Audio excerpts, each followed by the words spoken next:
다음은 오늘 토론회를 위해 귀한 발걸음을 해주신 내빈 소개가 있겠습니다. 오늘 포럼을 위해서 자리를 마련해 주시고 준비해 주신 당 국방위원회 우신구 의원님께서 꼭 참석을 하시려고 그러는데 의원님을 대신해서 보좌관님께서 오셨습니다. 박수를 부탁드리겠습니다.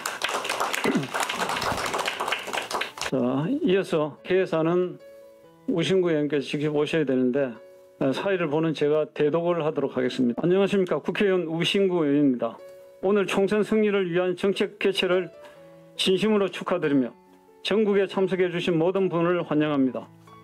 또 오늘 포럼을 준비하신 당 중앙위 조강현 정책고문단장님을 비롯한 관계자 여러분께도 깊은 감사의 말씀을 드립니다. 내년 총선에서 꼭 승리해야만 국민의힘과 윤석열 정부가 국민 행복과 민생을 위한 정책을 제대로 펼쳐나갈 수 있을 것입니다. 아무쪼록 오늘 포럼이 내년 4월 10일 총선 승리를 위한 하나의 밑거름이 될 수 있도록 많은 고견을 제시해 주시기 바랍니다. 감사합니다. 다음은 오늘 세미나 개최를 위해서 많은 것을 준비해 주시고 또 주관해 주신 국민의힘 중앙위 정책고문단 단장님이신 조강현 고문님을 소개하겠습니다. 조강현 고문님은 오늘 토론회 좌장도 함께 맡아주시겠습니다. 오늘 날이 눈도 많이 왔고 그래서 눈이 오는 건 우리가 서설이라고 그러죠. 전부터 나이가 먹은 사람들은 서설이라고 하는데 젊은 사람들은 뭐라고 하는지 모르겠어요. 하지만 뭐 다른 것보다는 나은 것 같아서 깨끗하니까 우리 총선도 내년 총선은 어떤 일이 있어도 전처럼 흙탕물에서 또 지저분하게 하지 않고 깨끗한 공정한 선거가 이루어질 수 있도록 우리 마음가짐서부터 뒤에서 얘기하지 말고 저는 항상 그렇게 얘기를 해왔습니다. 의원들을 만나거나 당 지도부를 만나도 대표를 만나도 항상 그것이 다른 분들이 공감할 수 있도록 해달라. 매일 얘기를 그렇게 하다 보니까 전에 어떤 당대표나 또 비대위원장은 저보고 어떻게 너무 세서 뭐 얘기가 어렵다. 그건 자기들이 발이 저리니까 어려운 거예요. 저는 그렇게 생각을 해요. 하고 왜 제가 그런 얘기를 해도 자신 있게 얘기를 하느냐. 저도 91년도에 국회에 있었어요. 당시에 당선하셨던 VIP하고 많은 의견 차이가 있어서 타의에 의해서 14년 7개월을 귀국하지 못하고 해외 70개국을 돌았어요. 저는 이런 거를 왜 처음 밝히느냐. 작년에 제 입을 막는 법이 시효가 완료됐습니다. 그래서 금년부터는 이 얘기를 할 수 있어서 또 네이버에도 작년까지는 금지돼 있었어요. 근데 금년에는 뭐 제 이름 치면 나옵니다. 제가 떠나기 직전에 있었던 직책은 아직도 가려져 있고 평범한 내용만 지금 기록이 돼 있습니다. 왜 이 얘기를 드리느냐. 이 간담회를 꼭 개최해야 될 이유가 있었습니다. 우리 국민 모두가 거의 70%가 그래도 국가의 안녕을 기원하시는 분들입니다. 그런데 얼마 전에 저는 기상천외한 법안을 봤어요. 이 얘기는 제가 꼭 서두에 말씀을 드려야 우리 출제위원님들이나 또 참석하신 분들이 돌아가셔서 지역에서 한 말씀씩은 하시지 않겠는가.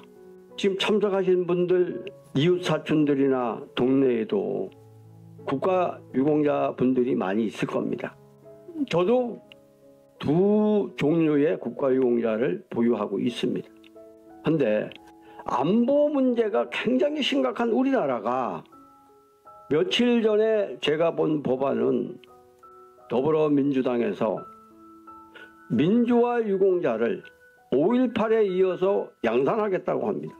과거에 우리 60년 이상의 보수 정당이 지켜왔던 안보를 위해서 정책을 펼치고 국가를 지켜왔던 분들은 이분들하고 똑같은 대우를 받을 수 있는 민주화 유공자를 만드는 법안이 국회 정무위원회를 통과해서 법안 소위 심의위원회까지 통과가 끝났습니다.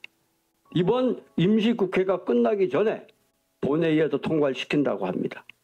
민주화 유공자 누구겠습니까? 과거 4.3 사건 때부터 여순 반란 사건, 그 이후에 관련된 분들을 모두 다 민주화 유공자로 표소를 한답니다. 아마 이것이 발설되는 것은 국회 내에서든 이 근처에서도 최초일 겁니다. 저는 문재인 정권 시절에 대한민국 국가유공자의 상임고문직을 사퇴했습니다. 보훈단체 단체장들이 18개 보훈단체 단체장들이 연합되어 있는 게 국가유공자의 상임고문이에요. 우리 보훈단체들 중에서 연합되면 힘이 막강해진다고 밤낮으로 압력과 시달리다가 못 견디다고 해서 제가 회의 소집을 했습니다. 각자의 생활에 지장을 받는다고 하니, 생계가 위협을 받는다고 하니 보훈단체는 해산을 하겠다고 피아무개 보훈처장이 있을 때 해산시켰습니다. 민주당에서는 당행 차원에서 조직을 했습니다. 민주화 동지회를. 저가 참 한스러운 것이 지난 91년 이후에 모 대통령하고는 정말로 목숨을 걸고 싸우다가 저는 어느 날 밤에 비행기에 태워서 나갔어요. 이 나라 저 나라 다니고 있는데 여권 바꿀 때가 되면 대사가 가지고 와요. 공항에 있어도 찾아와요. 어떻게 찾아오는지. 여권 갱신됐다고 전해주고 갑니다. 이러한 짓거리를 하는 것을 막으려고 그 당시에 진행되던 5.18 민주화 특별법을 제 혼자서 몸으로 막았던 겁니다. 어느 날 갑자기 당시의 대통령이 DJ를 저녁에 어쩌녁 회동에서 만났다고 하고 아침에 저보고 광주 폭동 사건을 광주 민주화 운동으로 바꾸어서 특별법을 기한하라고 했습니다. 그 다음의 얘기는 제가 안 하겠습니다. 거기에 증인은 우리 당의 상임고문으로 있는 박관용 비서실장이었습니다. 저는 그분들한테 왜 이제서야 얘기를 하느냐. 제가 귀국은 이명박 말년에 제가 귀국을 했습니다. MB 대통령이 서울시장 한 번 떨어지고 북경에 놀러 왔을 때 제가 북경에서 그분의 요구를 들어준 게 하나 있었어요. 그랬더니 들어와서 산골에 가 계신다면 입국하겠다고. 좋다고 그랬어요. 그래서 어느 날 입국을 해서 산골짜기에 들어가서 10개월을 밖에 출입도 안 하고 있었던 거예요. 그랬다가 박근혜 대통령이 후보로 나오면서 죽던 살던 그럼 다시 시작하자 하고 나왔던 겁니다. 이후의 이력은 19대, 20대 홍준표까지 또 지금 윤석열 대통령까지 선대위의 상임고문을 뒤에서 맡고 있었습니다. 앞에서 하면 또 시끄러워져서. 그래서 왜 이 얘기를 드리고 서두에 이렇게 무게가 있고 가라앉는 얘기를 드리느냐. 내년 총선이 우리 윤석열 대통령이 바라는 의석은 155석이고 마지노선은 150석입니다. 이것이 이루어지지 않을 것 같으니까 이렇게 시끄러운 거예요. 그러면 저하고 뜻을 같이 해도 오늘 발제를 하시는 분들이 이러한 의도를 알고 이러한 중차대한 시점에 우리 국민의힘 중앙당에서 포럼을 개최하는 것은 오늘이 마지막입니다. 내년이 되면 선거에 관련돼서 안 됩니다. 일단 포럼이 시작되고 제가 주관을 하고 있는 입장에서는 오로지 국가와 당을 위해서만 말씀하시기를 부탁드리기 위해서 장구하게 말씀을 드렸습니다. 첫 번째 발제자로는 부산에 전 시당 대변인으로 계셨던 남필식 발제위원을 소개합니다. 지금 국민의힘당은 벼랑 끝에 있습니다. 내년 총선에서 윤석열 정권의 성공을 위해서는 150석 이상을 쟁취해야 됩니다. 그런데 지금 현 상황은 그렇게 호락호락하지 않습니다. 특히 국민의힘당은 대구 영남당을 벗어나야 됩니다. 그랬을 때는 가감한 개혁과 혁신과 새로운 인물들, 그 다음에 여성, 청년들을 영입해야 됩니다. 21대 총선에서 공심위원장의 공천이 잘못됨으로 해서 부산 정치사가 10년을 후퇴했습니다.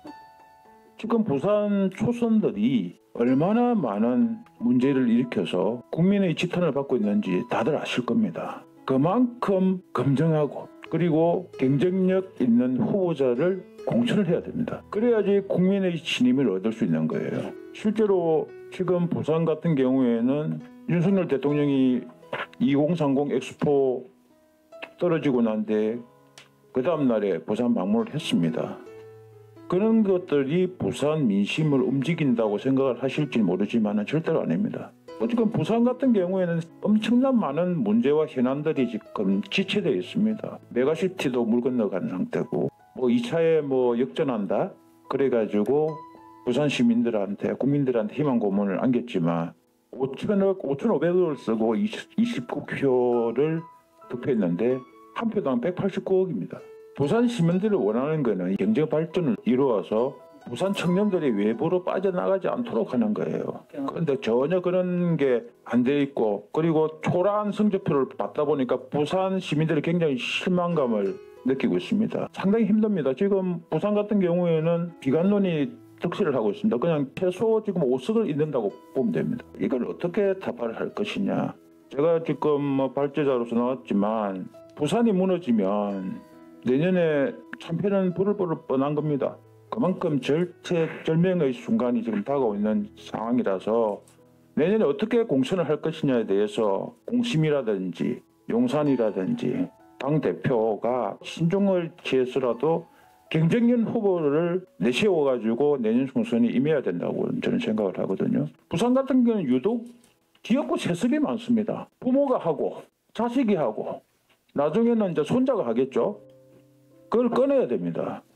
오랫동안 당을 지키고 유능한 인재들 그리고 몸을 던져서 흙먼지 다 뒤집어쓰고 했던 사람들을 선당 후사로 보온해 줘야 됩니다. 그런 사람들이 지금 외면받고 있습니다.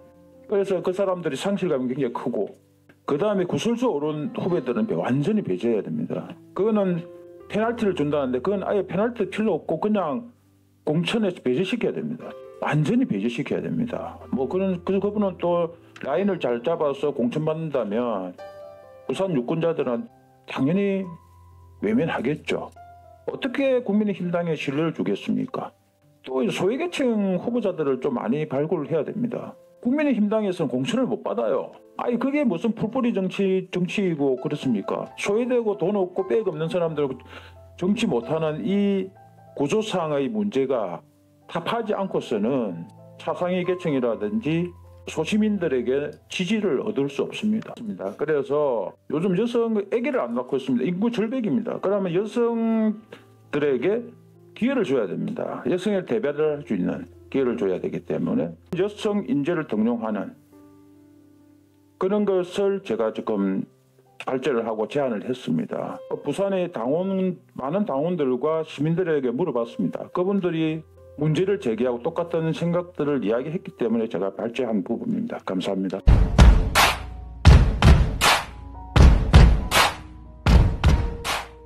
각 시 협의회에서도 많은 평통위원을 양산됐다고 제가 알고 있거든요.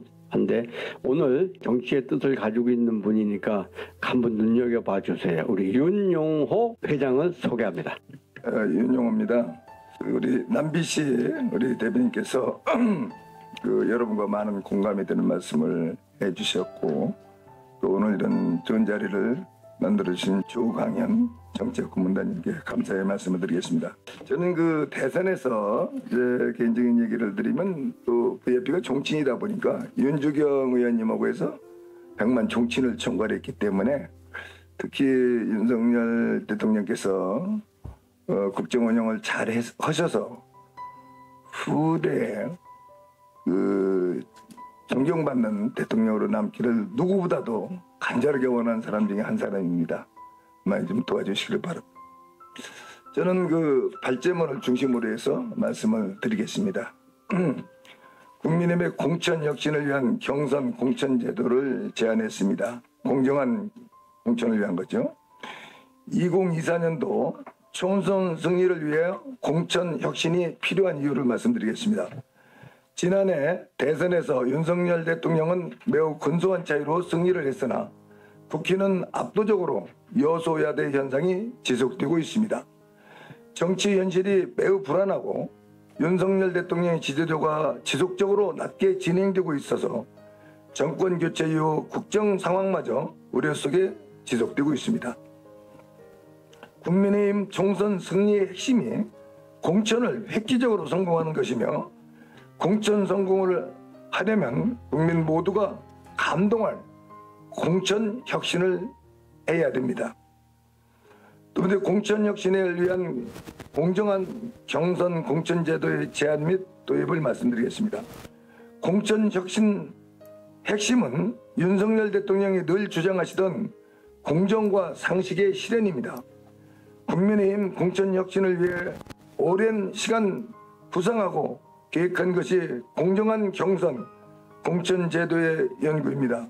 이 제도는 재정학에서 연기준의 예산제도인 제로베이스 버젯 시스템에서 힌트를 얻어서 제가 구상한 겁니다. 총선의 출발 앞에서는 모든 공천 신청자에게 동등한 입장에서 제로 상태에서 출발시키는 제도인 것입니다. 완전 경선 공천 제도에 대해 말씀드리겠습니다. 첫 번째는 전략 공천 제도를 고려해야 됩니다. 그로 인해서 상당히 폐해가 많이 있죠. 여러분 아시다시피 국민들이 불공정이 우려되는 전략 공천을 지향하고 국민의힘에 공로가 있는 책임당원의 진출을 고려해야 자연적으로 당원들의 지지를 이끌어낼 수 있습니다. 두 번째는 국회의원 예비후보 등록일 시작과 함께 해당 지역구 책임당원의 명부를 예비후보에게 공개 제공해야 합니다.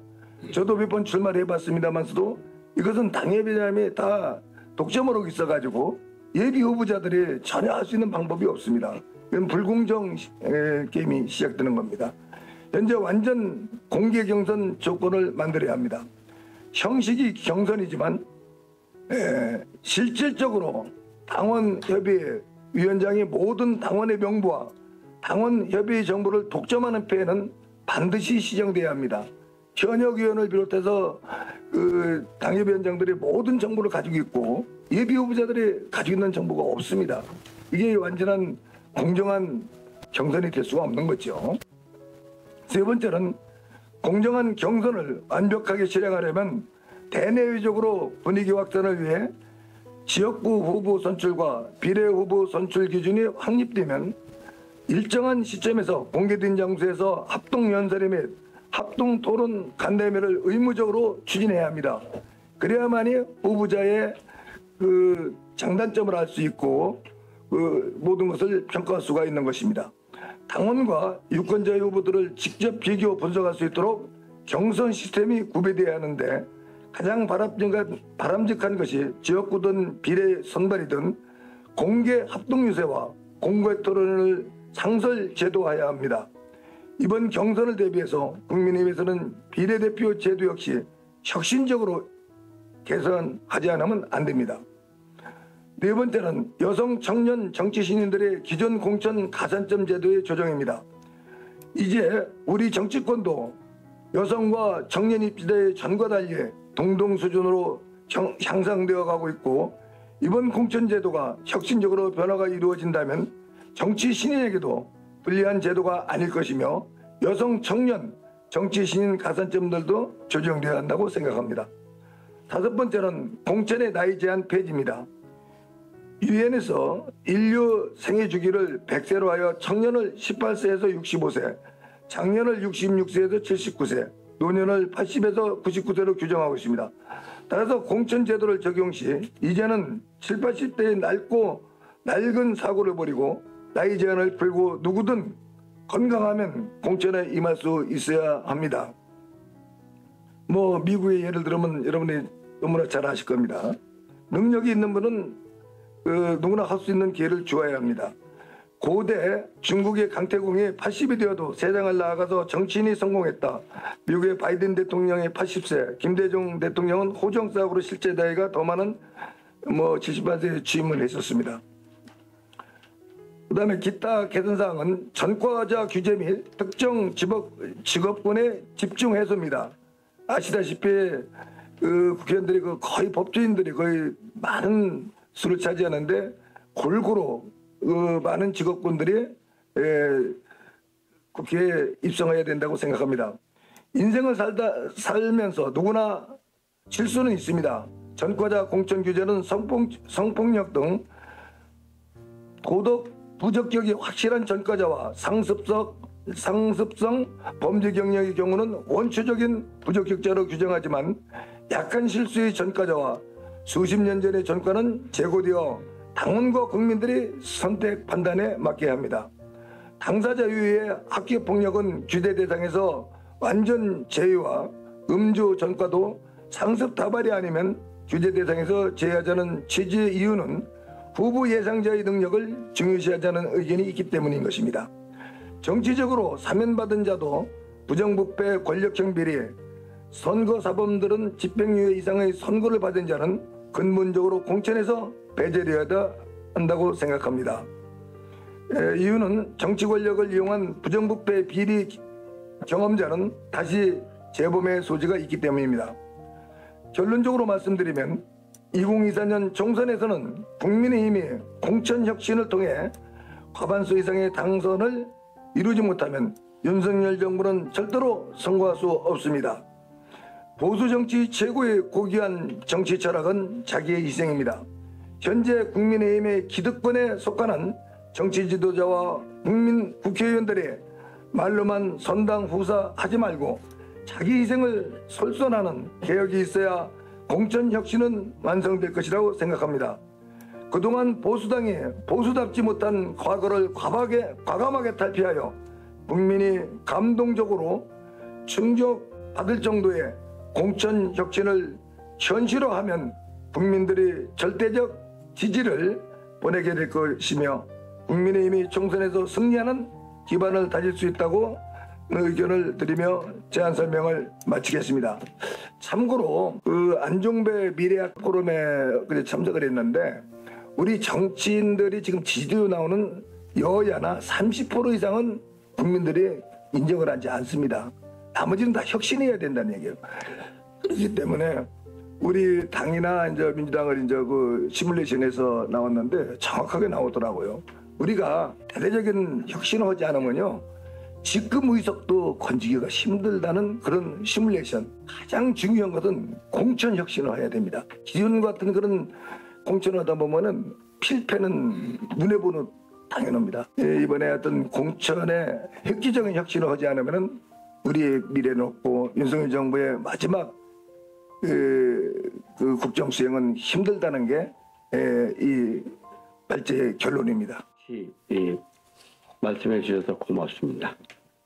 우리 유권자 분들이 현명하시니까 잘 알아서 판단하실 걸로 듣고 이번에는 박다현 발제위원은 저하고 통일부의 식민단체 활동을 한 6년째 했어요. 거기에 이제 사무처장을 맡고 있고 또 그러다 보니까 중앙당에도 이제 행정자치위원회의 부위원장으로 있어요. 오늘은 본인의 의견대로 본인이 바라는 총선에 대한 것을 주신다고 하니까 저도 경청하겠습니다. 자, 소개합니다. 오늘 날씨도 진짜 안 좋은데 험한 길 오시느라고 좀 고생 많이 하셨고 이렇게 참석해 주셔서 감사드립니다.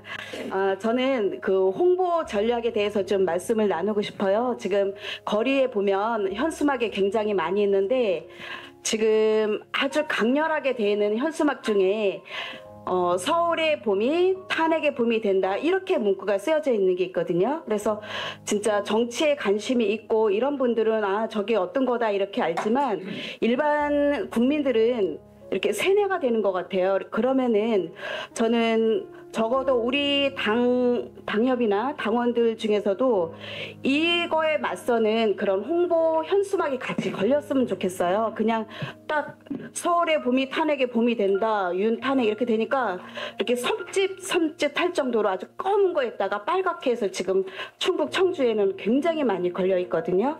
그리고 똑같이 어떠한 안을 발의를 해서 통과가 돼도 그냥 뭐 국민의힘 같은 경우는 뭐 법안 통과됐다 이렇게 하는데 민주당은 우리가 해냈습니다. 민주당이 해냈습니다. 민주당이 함께 하겠습니다. 민주당이 총선을 책임지겠습니다. 이런 식으로 해버리니까 국민의힘은 뭐 하고 있지? 이런 생각이 들 정도로 너무 현수막이 좀 약한 느낌이 들거든요. 그다음에 두 번째는 당 회의하고 이럴 때 뉴스에 보면은 뒤에 그 백보드가 있거든요. 제가 알기로는 홍보하시는 그 담당하시는 분이 어마어마하신 분을 영입한 걸로 알고 있는데 제가 보기엔 조금 낮은 느낌이 들어요. 낮은 자세로 더 치열하게 이게 지금 당 문구거든요. 그래서 이 낮은 자세도 좋지만 뭐를 더 치열하게 할 것인지 우리 일반 국민들 당원들은 좀 느끼기가 부족하지 않나 싶어요. 그다음에 지금 이제 아시는지는 모르겠지만 어제도 인재 영입이라고 해서 9명을 인재 영입을 했거든요. 대부분 8, 90년대 생들인데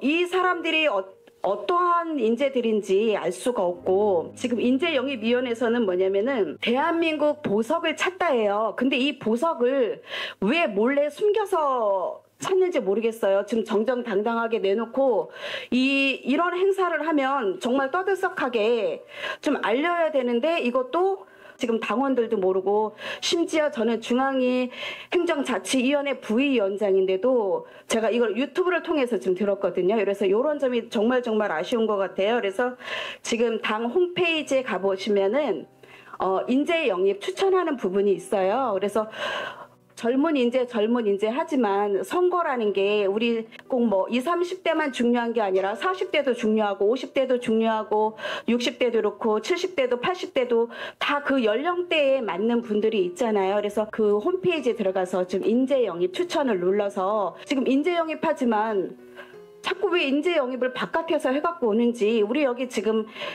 국민의힘 중앙위원회에 어마어마한 인원들이 많이 있거든요. 당을 위해서 열심히 뛰고 있는 인원들은 열심히 뛰고 있어도 인재들도 많은데 여기에 대해서는 영입을 하지 않고 뭐 소상공인 뭐 교수 근데 실제로 이 사람들이 그 가치나 역사관이나 이런 게 검증이 됐는지 저는 좀 그런 부분들도 좀 걱정도 되고 우려도 되고 우리가 이런 목소리를 하지 않으면 우리 손자 손녀들까지도 이 대한민국이 건강하게 좀 끝까지 가는 걸 원하잖아요. 그래서 우리도 좀 목소리를 내야 될 것 같고 제 생각에는 국회의원님들 말씀하실 때 보면 뭐 위기다 뭐다 하시는데 그 위기라고 하는 것도 본인들이 저는 자청했다고 생각을 하거든요. 위기면 더 뛰셔야 되고 대선 때도 보면은 국민의힘이고 열심히 하시는 분들은 대통령이 오셨을 때 그 근처 언저리에 가지도 못했어요. 민주당에서 간 넘어온 이 사람들이 대통령 옆에서 대통령 후보가 와서 같이 밥 먹자고 얘기하는데 싫어할 사람들 없잖아요.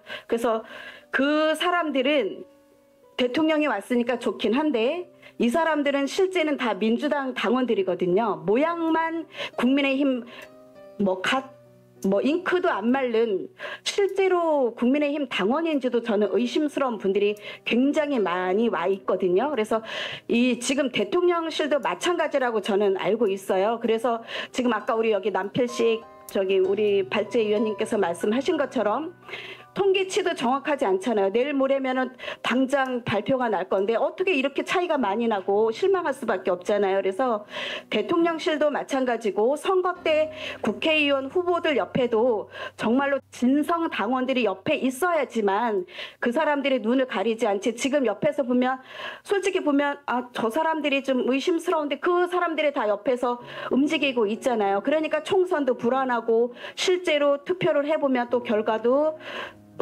원하던 게 아니고 그래서 우리는 왜 잘 된다 잘 되는 집에 잘 되잖아요. 국민의힘 요새 반응이 어때요? 어떻게 국민의힘 괜찮아? 어떻게 좀 된대? 이러면 괜찮아. 오늘 가봤더니 될 것 같아. 내년에는 좀 이길 수 있을 것 같아. 이렇게 조금 오버 액션을 해서라도 된다 좀 이렇게 했으면 좋겠어요. 우리가 패배 의식 갖고 아유 국민의힘이 어려울 것 같대. 어려울 것 같다면 정말로 저는 어려울 거라고 생각을 하거든요.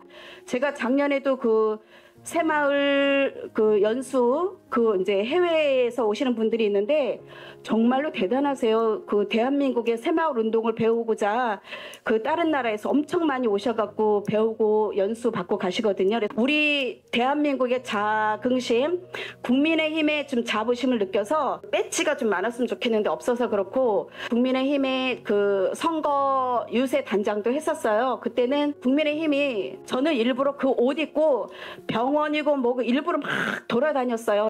제가 마치 후보가 된 양, 그 옷을 입는 순간은 우리가 후보를 대리하는 거잖아요. 그 국회의원 후보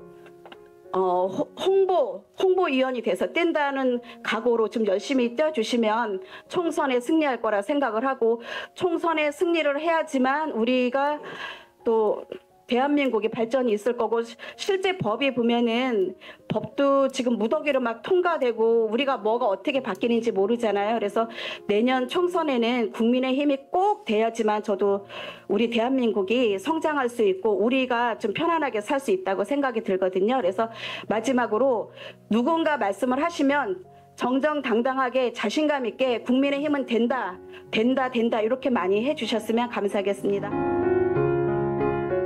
정권을 우리가 잡지 않고 있을 때에는 그것을 가짜 뉴스니까 그렇다 그래서 넘어갈 수가 있었습니다.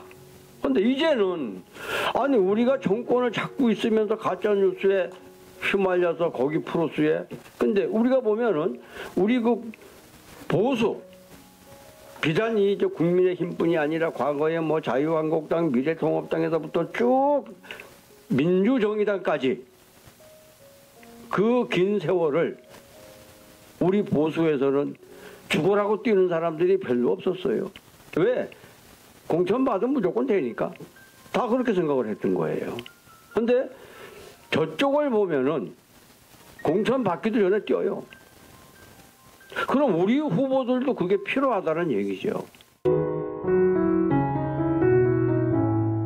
우리 김동구 발제위원님을 소개합니다. 예, 방금 소개받은 충청북도 진천군 생거진천에서 올라온 김동구라고 합니다.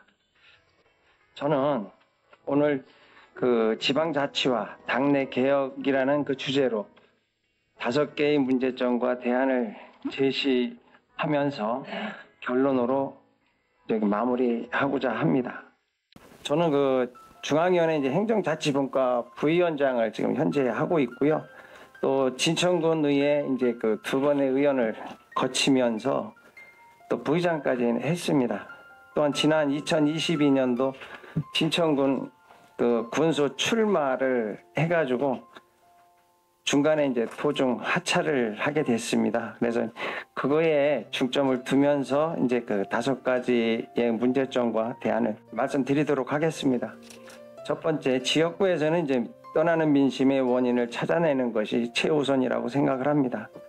떠나는 민심에 대한 최고의 해결책은 당사자들과 머리를 맞대고 생계가 관련된 고충들을 풀어나가는 것이어야 한다고 생각을 합니다. 이러한 노력이 없는 지방자치는 발전이 있을 수가 없습니다.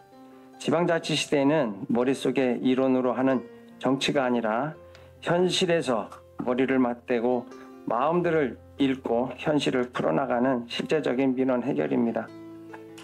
2번째, 흥미와 도전을 유발하는 새로운 지역에 맞는 과제를 개발하여 수익과 직결시키고 지방의 인구 감소를 막을 수 있습니다.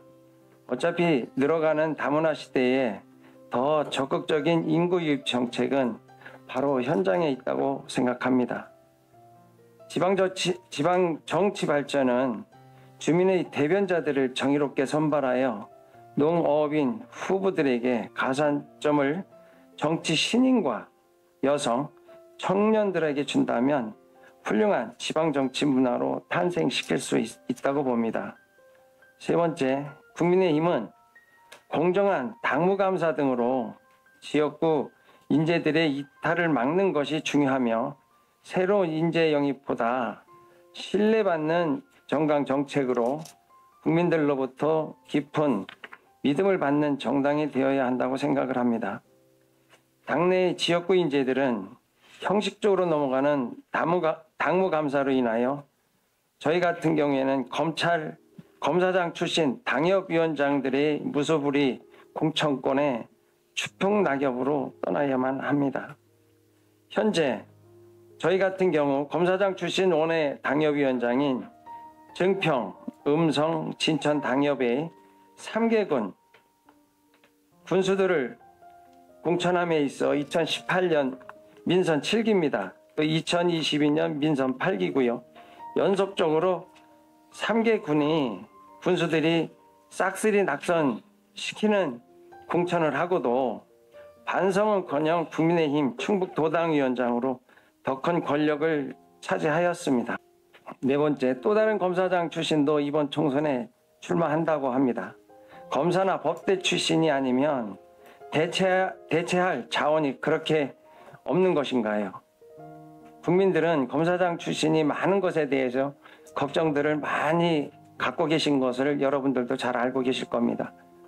저와 같은 처지의 고향 발전에 매진하였던 군의원 출신들은 아무리 공정한 경선, 공정한 선거를 외쳐본다고 한들 검사 출신 검사장들에게는 새털보다도 가벼운 미물이며 지역사회의 여론은 마이동풍이고 권력자들을 당할 수가 없습니다. 저도 지난번 2022년도 군소선거에서 열심히 선거운동을 하고 있는데 기자가 전화를 해줬습니다. 지금 뭐 하십니까? 열심히 지금 선거운동을 하고 있습니다. 모르십니까? 뭐를요? 뭐가 발표가 났습니까? 알고 계십니까? 그랬더니 진짜 모르시는군요. 이래 가지고 제가 이제 충청북도 도당으로 다 전화를 했습니다. 발표가 났냐 그랬더니 발표가 났답니다. 단수 후보로다가 누구를 지목을 했답니다. 결정을 했다고 하는데 이유가 뭡니까? 답을 안 하시는 거예요. 이미 이제 결론은 났고 그래서 제가 그러면 재심을 신청을 하겠습니다. 그렇게 하시죠가 답이었었습니다. 이유도 없이 탈락을 시켰고 또 저는 재심을 요청을 하는데 우리 중앙당 공천관리위원회에서는 도당 공천심사위원장의 직인이 있어야 공천관리위원회에서 심의를 할 수 있다. 그래서 도당에 올린 서류를 올려줘라 그랬더니 올려주질 않더라고요. 끝까지. 그래서 결국은 공천관리위원회에서 이제 빨리 서류를 올려달라고 문자 메시지를 받았습니다. 11시에. 그랬더니 1시에 공천관리위원회에서 중앙당 기각이 됐으니 그리 알아라. 그래서 이거는 진정 군수는 제 자리가 아니구나. 이제는 제 스스로 포기하고 다음을 기약을 하자. 그렇게 하고 저는 지방선거 4번을 전부 다 이렇게 카트를 당했습니다.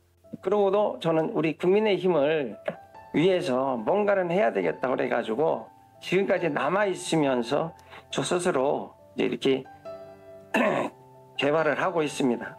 예, 오늘 총선 정책을 개발하는 자리에서 송구스럽기까지 하지만 불공정으로 다져진 당내 고질적인 인적 쇄신들이 우선되어야 한다는 생각이 앞섰기 때문입니다. 5번째, 이번 총선은 자유민주주의 국가, 대한민국 재건을 마지막 보루라고 국민들은 걱정들을 많이 하고 계십니다.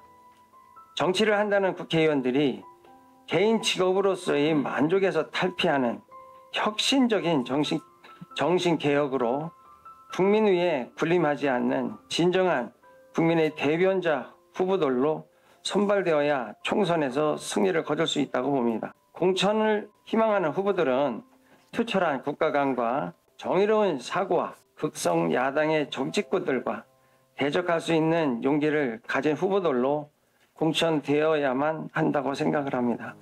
끝으로 우리 국민의힘의 앞날을 짊어지고 갈 총선 승리 후보들과 같이 뛰는 동반자로서의 역할을 충실하게 하겠습니다. 국민의힘을 위해서 저 또한 몸을 살라 이번 총선에서 저희 지역구에 참신한 국회의원을 만들도록 노력을 하겠습니다. 감사합니다.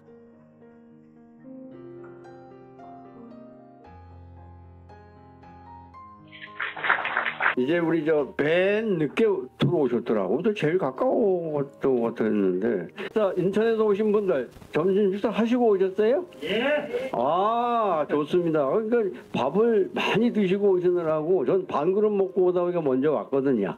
우리 정천영 발제위원은 사회적 약자들이 있죠. 그 분야에서 꽤 오랫동안 단체를 운영하고 지역 협회장으로서 정천용 발제위원을 소개합니다. 안녕하십니까. 저는 사단법인 한국산재장애 인천광역시 협회장을 맡고 있는 정천용입니다. 대표님께서 좀 늦게 오셨다고 하는데 아닙니다. 저는 오늘 잠깐 앉아서 발제자 5분 얘기를 좀 경청해 줬습니다. 그 모든 말씀에 저는 몇 가지만 강조하고 싶은 거는 가감한 혁신과 개혁이 필요하다 하고 인재 영입과 그 발언을 시민에게 마음에 닿을 수 있도록 하자는 것과 또한 지역구 떠나는 민심을 찾자 우리 또 총선 승리를 위해서 뛰자는 슬로건으로 저는 간치려 봤습니다. 나는 장애인 당사자로 사회 약자들과 함께하는 총선이라는 주제를 가지고 말씀드리고자 합니다. 총선은 국민의 대표인 국회의원을 전국에서 선출하는 국가의 흥망생사를 좌우하는 큰 행사이며 경사로운 잔치라고 저는 생각합니다. 전국 각지에서 깨끗하고 훌륭한 분들이 모두 당선되어야 국가도 안정이 되고 저희 장애인들의 행복의 삶도 가능하다고 저는 생각합니다. 국민의 대표로 국회의원 분들이 각 직능과 국민 전체를 대변해야 하는 막중한 책임을 져야 하는 분들입니다. 우리 사회에서는 장애인들을 오랫동안 동정의 대상으로만 인식되어 왔습니다. 하지만 사회적으로 차별에 대한 관심과 장애 문제를 단순히 복지에 대한 문제가 아닌 인권의 문제로 바라보게 되면서 장애인에 대한 문제를 재인식하게 되었습니다. 보건복지부 2023년 4월 19일 자료에 의하면 265만 3천 명으로 전체 인구 대비 5.2%를 차지하고 있으며 2023년 상반기에서는 우리 한국장애인고용공단 조사한 자료에는 선천적 원인으로 인한 장애인은 13.3%에 불과하고 후천적 요인에 의한 장애인이 86.7%에 달하고 있습니다. 장애인복지법 제1조에 의하면 장애인이 인간다운 삶과 권리 보장을 위한 국가와 지방자치단체장이 책임을 명백히 하고 장애 발생 예방과 장애인 의료 교육, 직업재활, 생활 환경 개선 등의 한 사업을 정하여 장애인 복지 대책을 종합적으로 추진한다고 하였습니다. 복지와 사회활동에 국민의 힘과 총선 후보자들이 적극적으로 관심을 가져주시길 부탁드립니다. 사회의 관심 속에 같은 사회인이 길을 가고자 권익공헌을 위한 자생적인 단체들이 생각나게 되고 자조적이고 자주적인 활동을 해왔습니다. 장애인에 대한 사회인식 변화와 함께 사회 참여와 평등을 위한 노력은 장애인에 대한 인식을 새롭게 하는 역할을 수행하고 있습니다. 그러나 아쉽게도 다양한 장애인의 목소리를 하나로 담아내지 못하고 때로는 일부 장애인 단체에서는 극단적이고 반사회적 활동으로 장애인의 이미지를 좋지 않는 모습을 보이고 있었습니다. 장애인 총연맹은 새로운 사회 환경에서의 창의적이고 역동적인 사회적 역할을 하고자 단체 간의 연대와 교류를 필요성을 인식하였고 이러한 시대적 배경에서 새로운 역할을 부여받고 지난 1998년 정부가 발표한 장애인 인권 헌장과 함께 출범하였으며 우리 사회가 장애 문제를 바라보는 관점과 실천의 방향에 있어 장애인 인권 현장의 실천이 최선의 목표를 삼고 활동하고 있습니다.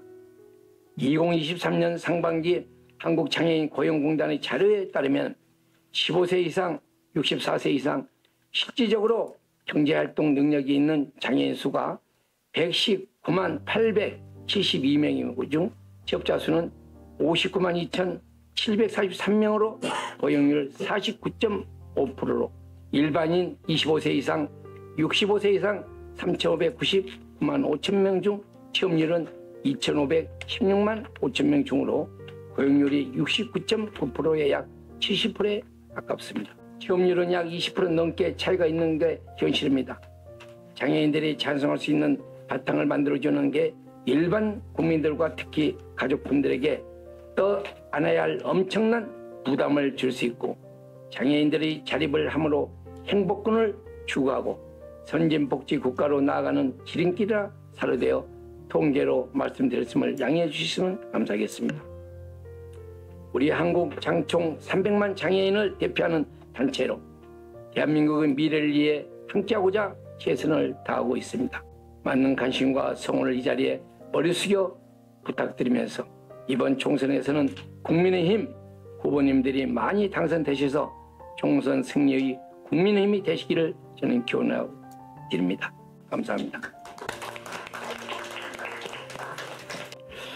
몸이 불편하고 마음이 불편하고 한데도 우리 국민의힘에 같이 힘을 보태고자 오늘 참석을 했습니다. 근데 제가 몇 번의 선거를 치르면서 전국을 순회를 해봤어요. 또 당대표 선거 때도 전국을 제주도까지 대표 후보들과 같이 동행을 해서 유세장을 돌아보고 또 같이 의견도 나누어 봤습니다.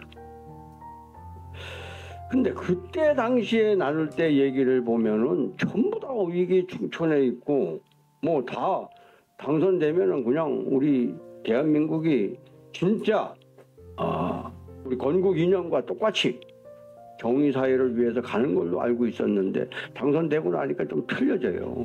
그래서 이거는 뭐 저만 느끼는 감정이 아니고 여기 오신 분들은 다 그렇게 생각할 걸로 알고 이러한 그것을 좀 더 단절시키고 새로운 세대가 새롭게 가는 정치를 하기 위해서 그 얘기를 좀 들어보려고 가장 이 참석자 전원 중에서 아마 가장 나이가 적고 또 가장 잘생기고 가장 예쁘고 포함해서 여성 청년의 목소리 낼 수 있는 귀한 기회 주심에 정책 고문단님께 다시 한번 감사 인사드리겠습니다. 저는 오늘 최근 MZ 청년 세대가 인식하는 세 가지 현 시대의 테마를 위주로 간략히 말씀드리겠습니다. 첫 번째, 지금은 개인이 주도하는 변화의 시대입니다. 최근 지지가 이제는 당과 이념보다 개별 정치인의 매력과 정책에 집중되는 현상이 나타나고 있습니다. 특히 우리 청년들은 정당이나 지역이 아닌 정치인의 가치와 인성에 더 큰 관심을 보이고 있습니다. 자신만의 색깔과 정책으로 두꺼운 팬덤을 확보하기 위해 SNS와 홍보 매체를 적극 활용하고 대중과 소통해야 하는 시대입니다. 미국의 예시로 말씀드리겠습니다. 현재 젊은 세대층에서 큰 인기를 끌고 있는 뉴욕주 출신 알렉산드리아 의원은 당의 색깔이 아닌 청년층을 위한 다양한 이슈들에 집중함으로써 큰 인기를 얻고 있습니다. 온라인 매체를 적극적으로 활용하여 정책을 설명하고 지지자들과의 소통을 강화하고 있습니다. 이러한 맞춤형 마케팅 전략은 당의 색깔보다는 정치인 개인의 가치와 정책에 집중하게 함으로써 청년 세대를 중심으로 더 큰 지지와 관심을 끌어낼 수 있게 됩니다. 긍정적인 여론뿐 아니라 부정적인 여론도 당보다는 정치인 개인을 중심으로 형성되고 있는데요. 지난 4개월간 정당 지지도 조사 추이를 살펴보면 지금 여권에 대한 부정적 여론이 집권 여당보다는 윤 대통령에게 쏠려 있음을 알 수 있었습니다. 총선은 대선과는 달리 당보다는 인물 중심으로 대중의 관심을 끌어야 합니다. 대중에게 호감을 끄는 각 정치인들의 강점을 분석하고 팬덤이 구축된 스타 장관들이 이른바 필드에서 직접 뛴다면 내년 총선에서 직접적인 도움이 될 것이라고 생각합니다. 두 번째, 청년에게 기회를 주어 미래를 선도해야 하는 시대입니다. 최근 국민의힘 인재영입위원회도 MZ세대와 호남 출신, 여성위원 등 균형 있는 인재 발굴을 다시 한번 강조하였습니다. 인재영입은 현재 당이 직면한 개혁과 혁신을 이뤄낸다는 점에서 어떤 인물을 선정할지 모두가 주목하고 있는 지금, 당 내부 구성은 지금보다 더 다양한 연령층과 배경을 반영해야 한다고 생각합니다.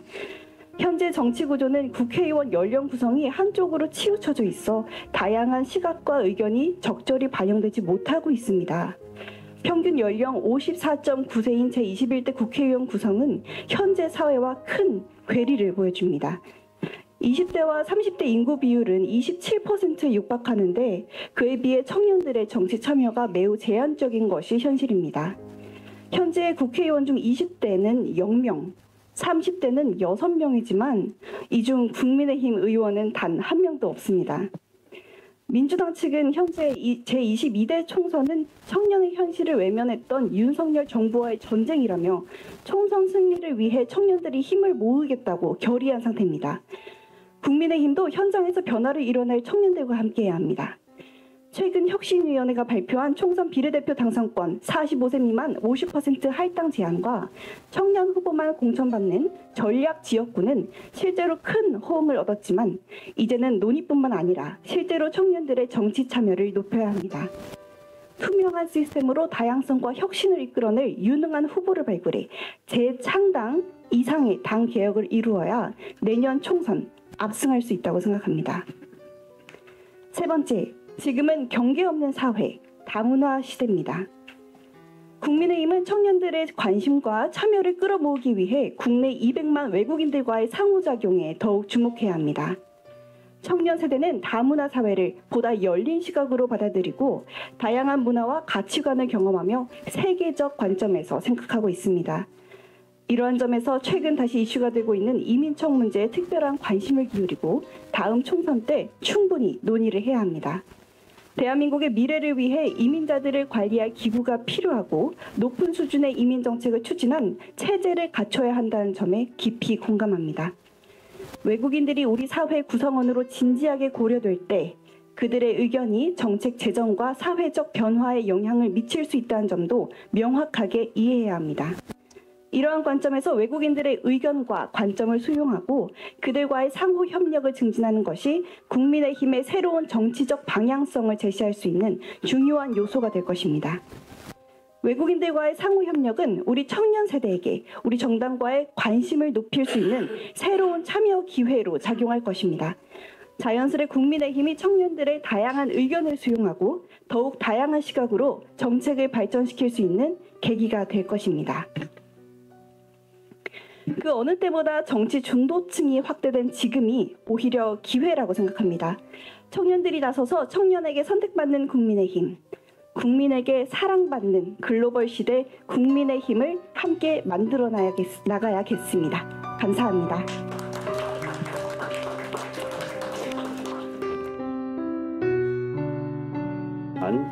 여기에서 정리를 좀 해가지고 어떤 일이 있어도 공천관리위원회와 총선기획단에다가 서면으로 제출된다고 사무총장한테 얘기를 하겠습니다. 우리가 이 일을 해오면서 평소에 생각하고 계셨던 것들이 있어요. 그러니까 제가 참석하시는 분들에게 질문을 하실 분들은 해 주십시오 했습니다. 자, 그러면 제일 첫 번째로 서막을 깨실 분이 있어요. 태백시장 후보였었던 유 시장 후보님께서 첫 서막을 깨주시기 바랍니다. 부탁합니다. 예, 저는 이제 동해 태백 삼척 정선 요 지역구에서 이제 왔습니다. 유성호입니다. 유성호고 이 지역구가 지금 이철규 전 사무총장 지역구입니다. 2018년도에 태백시장을 무소속으로 출마를 해서 18.1%를 얻었습니다. 예, 중앙당에서 뭐 전국 1위를 하더라고요. 그래서 얻었고, 그래서 선거 끝나고 보니까 당에다가 그냥 찍으시는 분들이 30%씩 양당이, 그래서 당을 타야 되겠구나 하고 국민의힘 당을 입당을 해서 지난 총선 때 출마를 했었어요. 출마해서 태백정선 영월 평창 행성 지역구로 출마를 해서 뛰다가 선거를 한 달 놔두고 선거구가 획정이 된 겁니다. 얼굴도 안 보고 불출마 지지선언 해드리고 선대위원장도 제가 맡아서 뛰어드렸어요. 작년에 태백시장을 제가 공천을 받아서 출마하기 위해서 뛰었습니다. 제가 지지도가 제일 높았어요. 그때 민주당 시장하고 몇 프로 차이가 안 났어요.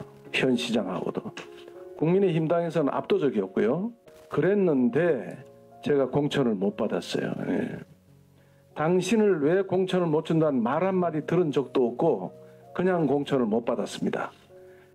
그리고 시장을 무소속으로 못 나갈 정도로 딱 임박해가지고 공천을 안 주더라고요. 그래서 시민들은 탈당을 해서 도의원이 돼서 시를 위해서 일을 해달라 이런 여론이 들끓었어요.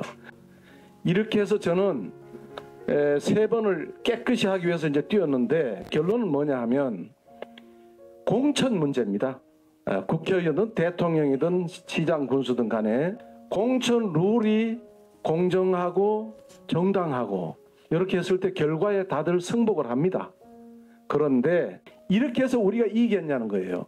민주당하고 싸움을 지금 눈앞에 뒀는데 이재명이가 법정에 일주일에 몇 번 왔다 갔다 이런 사람이 대표는 이 당에도 우리가 져요. 지금 지지율이 낮다고. 우리가 현실을 우리가 직시를 똑바로 하셔야 돼요.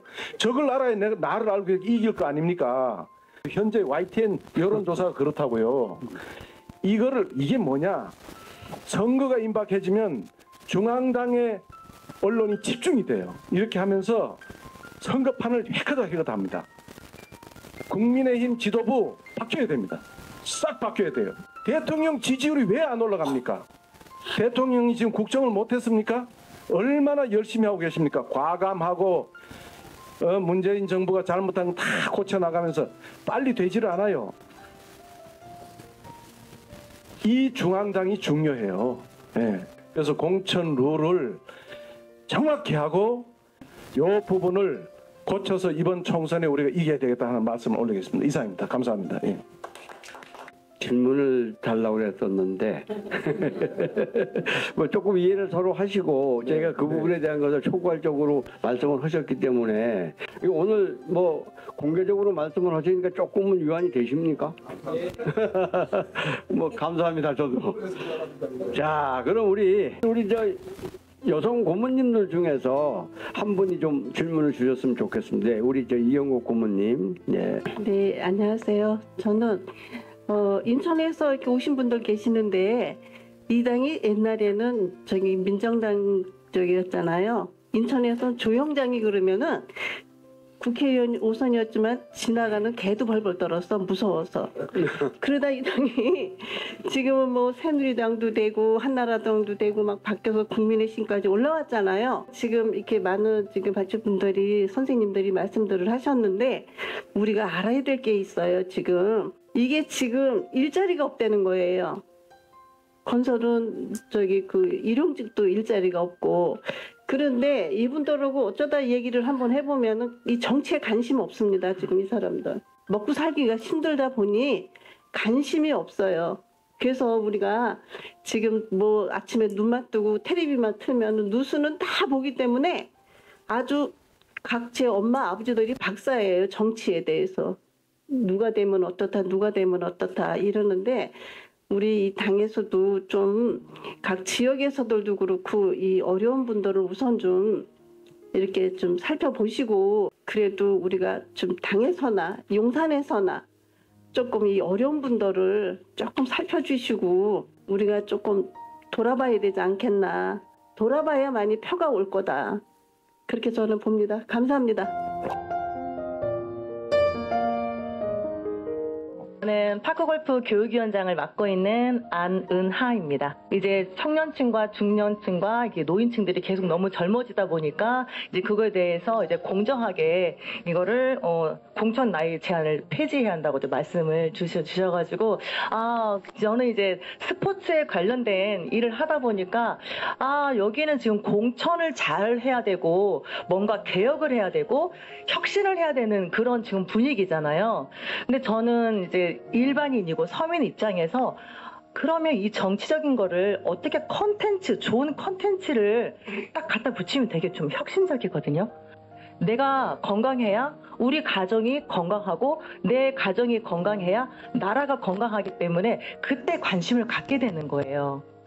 순간 국민의힘은 온 국민이 제3세대 커뮤니케이션이거든요. 아빠와 할아버지와 가족이 다 즐길 수 있는 프로그램이기 때문에 나라의 땅에다가 스포츠를 하는 것이니 이거를 공정하게 어느 누구나 스포츠에 임할 수 있도록 국민의힘은 이 파고의 힘과 같이 스포츠랑 접목하는 콘텐츠를 하면 혹시 선거에 접목을 하면 좋을까 지금 생각을 했습니다.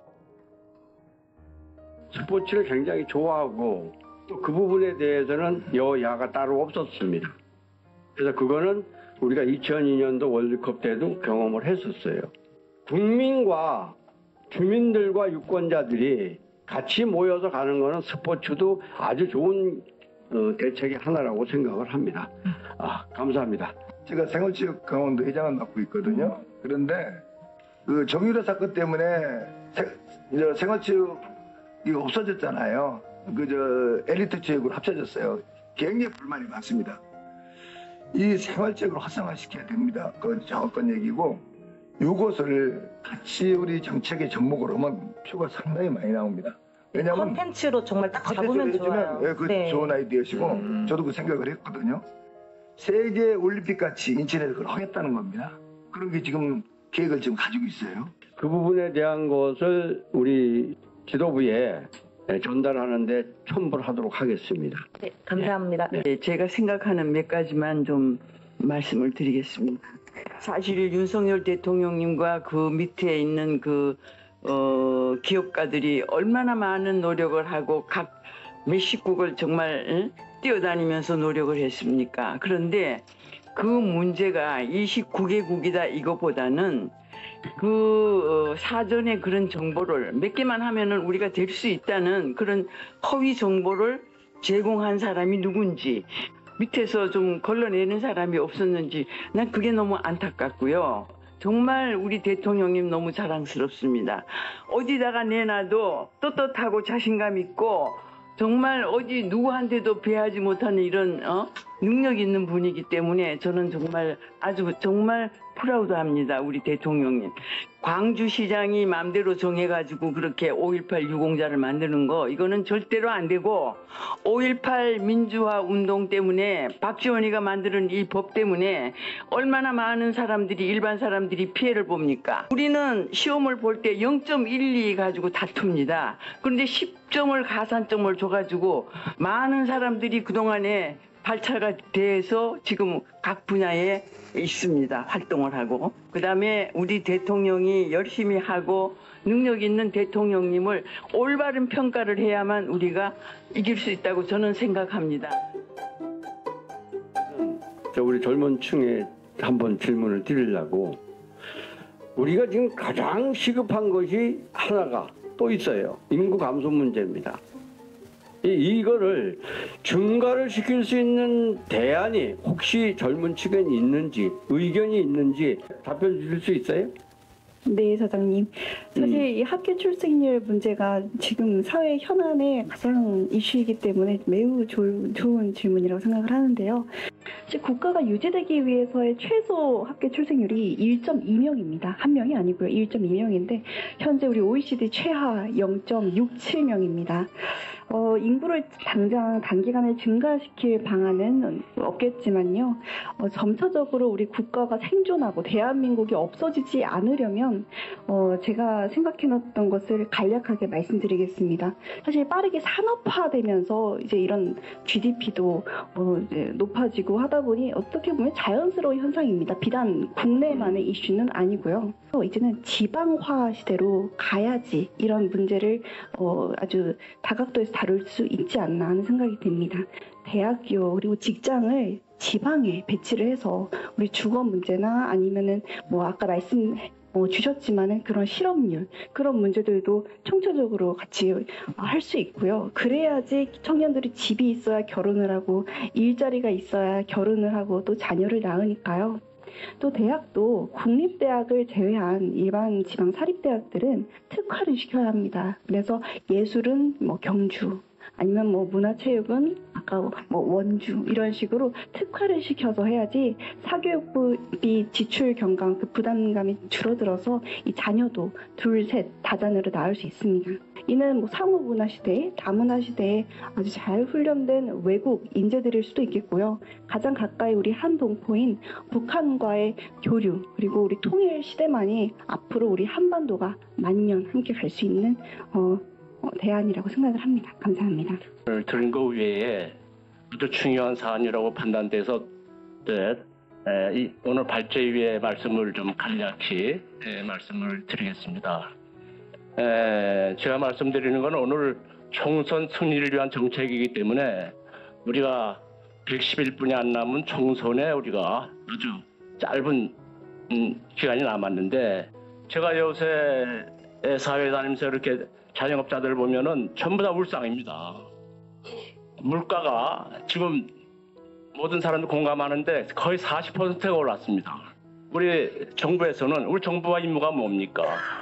우리 동양 서양을 막론하고 2000년 동안의 모든 통치자의 가장 주된 임무는 부국 강병입니다. 부자 나라가 아니라 기초 국민들이 삶을 최선 보장해 주는 것이 부국입니다. 그래서 이 정부는 반드시 선거 때문에 아니라 항상 그 경쟁력이 아주 취약한 저 자영업자 내지는 소상공인을 도와줘야 될 의무가 있습니다. 그래서 지금 우리나라 소상공인 자영업자를 포함한 소상공인이 우리나라 기업의 한 80%를 차지합니다. 숫자로 얘기하면 한 500만. 우리 정부의 책임은 아니지만은 앞으로 경제를 일으키는 거는 2, 3년 후에 효과가 납니다. 그럼 2, 3년 후에 그동안의 상공인들은 네, 금방 그 말씀은 상당히 일리가 있는데 지금 자영업자라든지 근본적으로 대책을 강구한다면은 이 시점에서 우리나라도 배드뱅크 설립 같은 게 꼭 필요하지 않나 말씀드리고 그 지나다 보면 현수막 같은 게 피부에 와 닿는 거잖아요. 민주당하고 국민의힘은 천지 차이예요.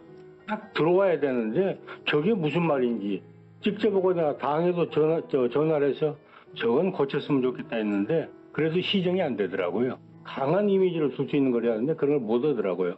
지금 젊은이들한테 아까 물어보십시오. 아까 나라를 망친 건 소주성이 다 망쳤어요. 임금 올리고 물가 올라가고 다 해서 망쳤는데 젊은이들한테 물어보면은 문재인 정부 때 잘한 게 뭐냐고 물어보세요. 딱 그래도 여러 가지 있지만 두 가지를 얘기를 합니다. 주 52시간 얘기해요. 기업체들은 아주 그것 때문에 다 죽어났잖아요. 왜 그러느냐? 야근은 다 회피로 그러는데 뭐 필요한 야근 시키고 하게 되면 정당한 보수 대가를 지급하고 그러다 보니까는 삶의 질이 개선됐다는 거예요. 그걸 좋아하고 두 번째는 군 병사들한테 핸드폰 준다고 할 때 우리 기성 저도 그랬어요. 저거 미친 거 아니야? 저거 그랬는데 실질적으로 젊은이들이 받아들인 것은 굉장히 좋게 받아들여요. 따돌리면 그냥 괴롭힌 것이 많이 줄었다는 거예요. 지방에서 보이지 않게 여기 노력한 사람들 그런 사람들 대통령 시기 하나도 못 주는 이게 당이 무슨 당입니까 이게? 특히 그건 당이 제가 그 중간에 좀 자르겠습니다. 네. 당이 잘못된 게 아니라 네. 대통령 주위에 있는 용산에서가 좀 문제가 있었습니다. 해서 대통령께서 지난번에 1, 2, 3차에 걸쳐서 3번을 소식도 없이 구도 개편을 한 적이 있습니다. 근데 그것은 한 분이 한다고 해도 되는 게 아니라 주변이 다 같이 해야 되는데 혼자서 비서실을 3번을 개편을 했어요. 국민이 알려진 거는 2번이지만은 제가 알기로는 3번을 개편을 했습니다. 정치적인 기반이 없었기 때문에 이루어진 결과입니다. 그런 문제를 좀 건의를 해서 별거 아니지만은 굉장히 큰 겁니다. 오늘 발제와 토론을 해주신 분들께 진심으로 감사를 드립니다. 모든 분들을 위해서 큰 박수를 부탁드립니다. 당 지도부와 주요 당직자, 용산 대통령실 꼭 전달해서 내년 총선 필승에 도움이 될 수 있도록 하겠습니다. 가시는 길 편히 가시고 새로운 국민의 힘을 위해서 화이팅 합시다. 화이팅! 네.